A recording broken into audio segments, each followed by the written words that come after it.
अस्सलाम वालेकुम दोस्तों, आप देख रहे हैं रिलायबल वर्ल्ड और मैं हूं अंसर सियार। मुल्ला अब्दुल गनी ब्रादर या मौलाना अब्दुल गनी ब्रादर कौन, इस पे बहुत ज्यादा बहस हो रही है क्योंकि अशरफ गनी भाग चुके हैं और इनको मुमकिन तौर पर अफगानिस्तान का नया सदर माना जा रहा है। इस हवाले से बहुत सारे फैक्ट्स हैं दोस्तों जो मैंने इकट्ठे किए हैं और आपको पता चलेगा कि इस 52 साल शख्स ने किस तरह से दुनिया की बेहतरीन एजेंसीज को नाखून चने चबवाए और यहां तक पहुंचने के लिए कौन कौन सी मुश्किलात को काटा और इसका पाकिस्तान से क्या खास रिश्ता है जिसकी वजह से आज भी कहा जाता है कि अफगान तालिबान के ऊपर पाकिस्तान का काफी असर रसूख है। तो ये सारे फैक्ट्स मैं आपके सामने रखने जा रहा हूं, लेकिन इससे पहले दोस्तों मैं आपको बताता चलूं कि ये जो अशरफ गनी का भागना है या जिस तरह से काबुल का मुहासरा है, ये खबरें मैं 3-4 दिन पहले दे चुका हूं। जो मीडिया आपको आज बता रहा है आप जाकर मेरे व्लॉग देख सकते हैं जिनके ऊपर मैं 3-4 दिन पहले ही बता चुका हूं। खैर, आते हैं अब्दुल गनी ब्रादर की तरफ। दोस्तों ये 52 साल शख्स जो हैं 1968 को अफगानिस्तान का सूबा है जरगान, जनूबी सूबा जरगान, वहां पे ये पैदा हुए और इनका अवैल उम्री था या तालिब इल्मी का जमाना था कि सोवियत यूनियन ने हमला कर दिया अफगानिस्तान के ऊपर। जब हमला हुआ तो काफी सारे खानदान वहां पे इफेक्ट हुए, उनको नकल मकानी करनी पड़ी और इनके पूरे खानदान को और इनको भी वहां से नकल मकानी करनी पड़ी और ये आए फिर पाकिस्तान।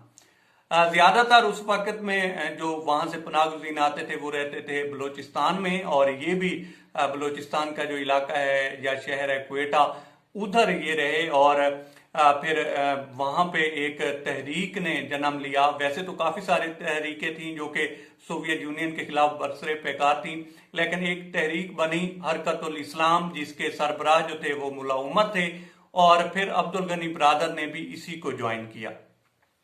अब सोवियत यूनियन के साथ भी इनकी लड़ाई चलती रही। सोवियत यूनियन निकला लेकिन 1992 को इनकी आपस में लड़ाइयां शुरू हो गई और एक सिविल वार शुरू हुई अफगानिस्तान में। और ये सिविल वार जो है इतनी भयानक थी कि कहा जाता है कि इतना जो नुकसान है वो सोवियत यूनियन ने नहीं पहुंचाया था जितना इस सिविल वार ने अफगानिस्तान को पहुंचाया। जब ये सिविल वार हुई उसके बाद इनकी आपस में फिर लड़ाइयां शुरू हुई और 1994 को ये जो है उस एक हरकतुल इस्लाम जो एक तहरीक बनी थी उससे अलग होते हैं और एक नई तहरीक जन्म लेती है, नई पार्टी जन्म लेती है 1994 को, जिसे तहरीक तालिबान अफगानिस्तान कहते हैं। इसके सरबराह फिर मुल्ला उमर बनते हैं और इसके जो नायब मुकर्रर होते हैं वो अब्दुल गनी ब्रादर जो है मुकर्रर होते हैं।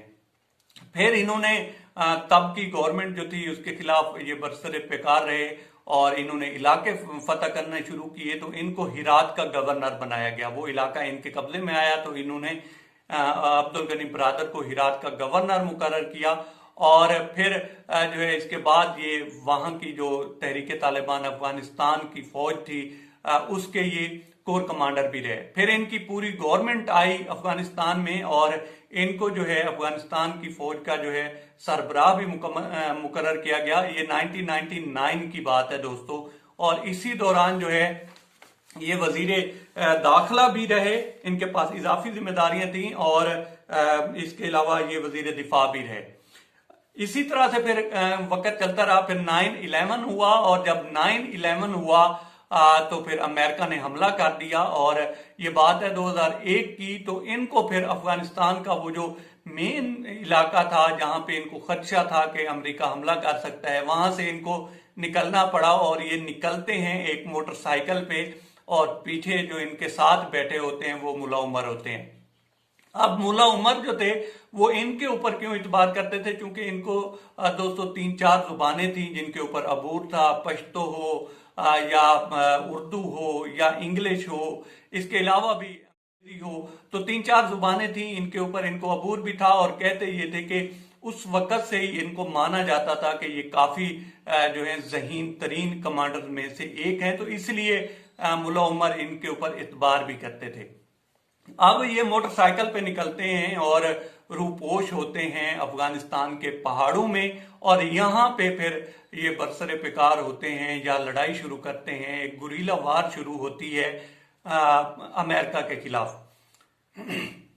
जब अमेरिका के खिलाफ ये गुरीला वार शुरू होती है तो इनकी आपस में भी लड़ाइयां फिर से शुरू होती हैं, फिर ये धड़े जो हैं अलग बनते हैं। लेकिन 2007 में फिर इन्हीं की कोशिशों की वजह से दोस्तों फिर से ये सारे गिरोह जो हैं इकट्ठे होते हैं और ये अमीर मुकर्रर होते हैं, और फिर ये एक तरीके से पूरे जो तहरीके तालिबान थी उसको ये लीड करते हैं अमेरिका के खिलाफ। तब जो है हामिद करजई के इनके साथ राब्ते शुरू हो जाते हैं, क्योंकि हामिद करजई के भी कुछ रिश्तेदार जो थे वो तहरीके तालिबान अफगानिस्तान में शामिल थे। तो कहा यह जाता है कि उनकी थ्रू वो जो है अप्रोच किया करते थे और इनसे बात किया करते थे कि आप जो है अमन में अपना हिस्सा डालें और किसी न किसी तरह से जो है पीस डायलॉग शुरू हो और अफगानिस्तान में अमन आए। तब इन्होंने हामी भी भरी और इन्होंने कहा कि मैं जो हूं मैं अपने सीनियर जो बाकी क़यादत है उससे भी बातचीत करता हूं और उसके बाद मैं आपको रिस्पॉन्स दूंगा। इसीलिए कहा यह जाता है कि हामिद करज़ई जो हैं हमेशा इनको सपोर्ट किया करते थे। अगर कोई इनके खिलाफ वाकया या कोई बयानबाजी होती थी तो वो ये कहते थे कि ये वाहिद उम्मीद की किरण है जो अमन वापस ला सकती है।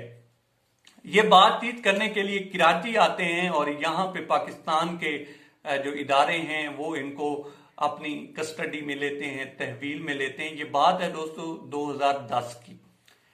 उसके बाद अमेरिका जो है वो अपनी बहुत बड़ी फतह गर्दानता है और उसको शायद लगता है कि ये जो है मुझे ही दे दिया जाएगा फिर, और वो इसको बहुत ज्यादा इस पे जश्न मनाते हैं। लेकिन हामिद करज़ई जो थे उन्होंने इस चीज की जो है तब मजम्मत की थी और उन्होंने कहा था कि ये वाहिद बंदा है जिससे अफगानिस्तान में अमन आ सकता है, क्योंकि उनके बैकडोर राब्ते थे तो उनको पता था कि ये कितनी कोशिश कर रहे हैं।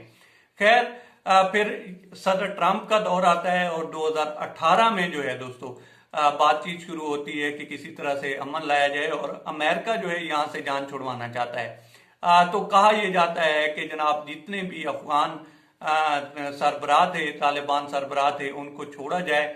तो इस दौरान पाकिस्तान जो है 2018 में इनको रिलीज कर देता है, इनको छोड़ देता है। और जब इनको छोड़ता है तो ये यहाँ से जाते नहीं है, ये इधर ही रहते हैं। 2019 तक ये इधर रहते हैं और उसके बाद जो है ये दोहा कतर मुंतकिल होते हैं और वहां पे तालिबान का एक ऑफिस बनता है, एक दफ्तर बनता है जिसके ये सरबराह मुकर्रर होते हैं।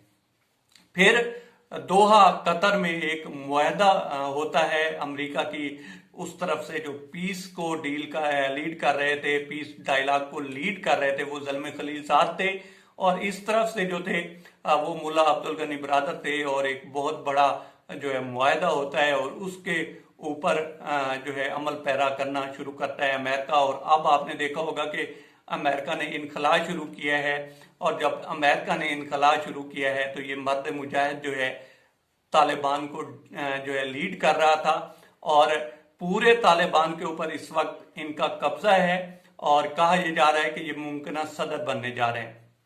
अब जो पॉइंट है, लोग कहते हैं कि इनका पाकिस्तान से एक खास रिश्ता है और पाकिस्तान की ही ये क्यों मानते हैं। तो दोस्तों एक तो इन्होंने अपना जो अवाइल उम्री था या तालिब इल्मी के ज़माना था तो इन्होंने पाकिस्तान में काटा। एक तो इनके ऊपर वो एक एहसान कह लें या कुछ भी कह लें, वो चीज़ है इनके दिमाग के ऊपर। और दूसरा ये कि 2010 से लेकर 2018 तक ये पाकिस्तानी जो है तहवील में रहे हैं या कस्टडी में रहे हैं या जो भी उसको जैसा भी रंग दें उसमें रहे हैं, तो इनको इस तरह से जो है रखा गया होगा या इस तरह से इनके साथ हुस्न सलूक किया गया कि ये पूरी जो तहरीक तालिबान है उसमें काफी सारे लोग हैं जो पाकिस्तान की मानते हैं। इसमें एक ये भी कहा जाता है कि इनके खानदान काफी सारे जो हैं वो पनाह गुज़ीन के तौर पर शायद अफगान पनाह गुज़ीन में शामिल हैं और वो पाकिस्तान में रहते हैं। लेकिन बहरहाल इन लोगों ने इस तरह से पाकिस्तान में वक्त काटा हुआ है अपने बुरे दिनों में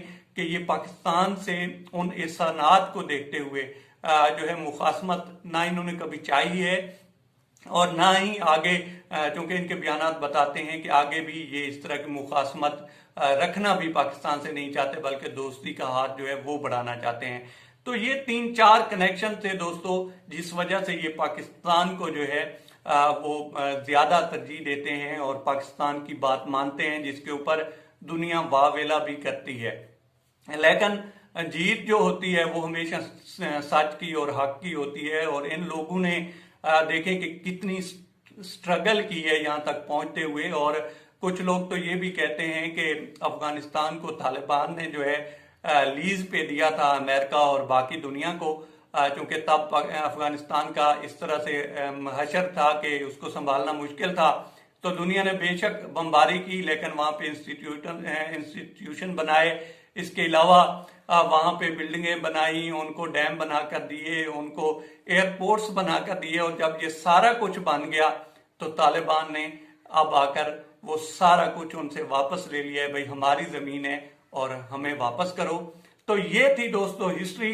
अब तक इतना ही। आप दोस्तों से रिक्वेस्ट है कि आप हमारे चैनल का विजिट करें, और अगर आपको हमारे चैनल का कंटेंट पसंद आए तो इसे सब्सक्राइब करें। ताउन के लिए शुक्रिया दोस्तों।